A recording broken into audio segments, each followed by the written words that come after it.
que eu acho importante a gente frisar nessa discussão de hoje é o que a Globo, o que a Veja não tem dito para as pessoas.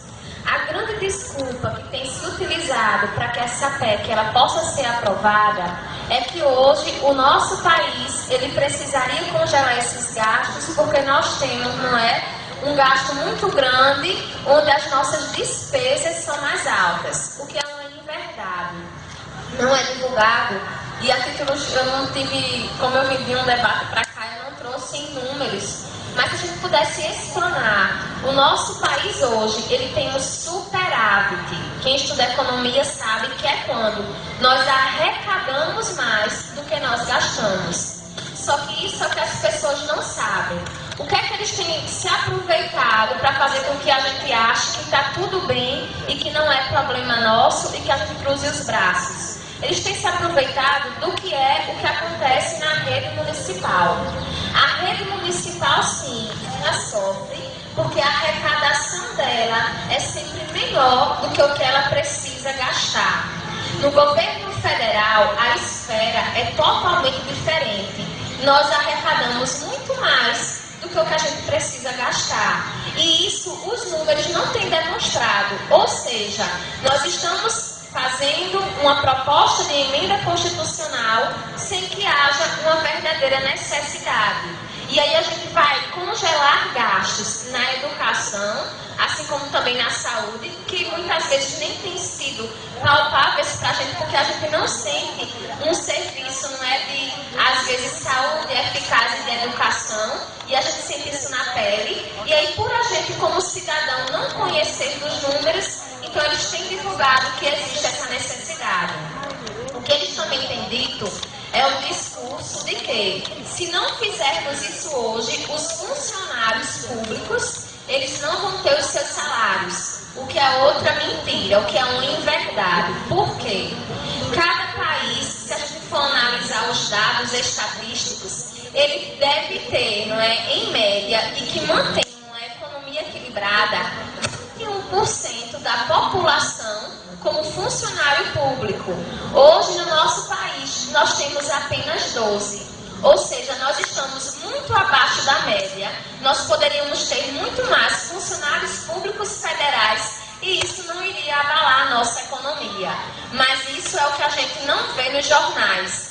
Assim como também, né, e aí eu friso a importância dos estudantes aqui hoje. A gente não tem dado o devido valor ao que isso vai acontecer. Doutor Emerson estava conversando comigo essa semana e estava falando sobre a questão do direito administrativo, um professor que a gente considera um mestre, Matheus Carvalho, e ele analisando essa conjuntura política, ele demonstra para a gente que qualquer medida que a gente tome a longo prazo, 20 anos, ele é um período em que a gente vai permanecer estático, paralisado, e que vai fazer com que a gente pare em todos os sentidos. Nós estamos produzindo uma geração que não vai ter um ensino público, não é verdade? Por que eles não se preocupam? Porque as pessoas que podem aprovar isso hoje, elas não necessitam, como a gente, da essencialidade desse serviço. Quero frisar a importância dos estudantes, por quê? Porque, para quem não sabe, a ditadura ela acabou através do movimento estudantil.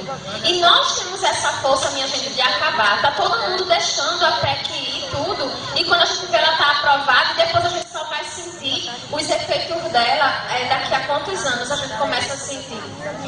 Já começa a sentir em 2018 esses efeitos mas na nossa vida cotidiana, mas enquanto isso não acontecer, as pessoas estão caladas. E aí eu queria citar, né, como é importante que o movimento estudantil ele abrace essa causa e ele faça o que ele fez para acabar com a ditadura. Ele questione, ele inquiete para que a gente vá às ruas, porque as pessoas não estão indo, porque por enquanto não é problema delas. E a gente está caminhando para um governo onde, só para deixar bem escancarado, o neoliberalismo, todas as lutas para que a gente tenha hoje o direito do trabalho, não é? E a gente possa perceber um salário mínimo, 13º, férias, seguro contra acidente, todos os outros auxílios que vêm, não é, agregado junto com a nossa previdência. Se a gente não percebe, né, a gente acha pouco ainda os direitos que a gente tem, que foi através de muito suor e luta, nós estamos caminhando para um sistema governo, não se engane, é o que vão fazer com o Brasil, onde contrato de trabalho a pessoa faz da maneira que quiser, ou seja, não será respeitada mais as leis trabalhistas. Nós vamos voltar para o regime escravocrata, onde se um patrão quiser me contratar para trabalhar de manhã, de tarde, de noite, sem alimentação, sem nada, sem vale transporte, sem nenhum dos direitos, e eu assinar ali por R$100, o governo vai ter que dizer que está correto, porque o neoliberalismo ele permite que, através do acordo de duas vontades, o trabalhador se submeta a qualquer coisa. E não se enganem, a gente está caminhando para isso. O movimento estudantil tem que abraçar essa causa e escancarar esses números. O Brasil, como governo federal, ele não gasta mais do que ele arrecada. Nós poderíamos ter até 21% dos funcionários públicos recebendo, que isso não ia mexer na nossa economia. Ou seja, esse congelamento, de verdade, ele tem outro intuito, que não é esse de fazer com que a nossa economia cresça. E a conversinha é essa, de que nós vamos ter uma economia mais atrativa. É uma balela para que a gente conte com um futuro incerto, mas os efeitos não é que vão causar para a gente, como cidadão, vão ser muito negativos.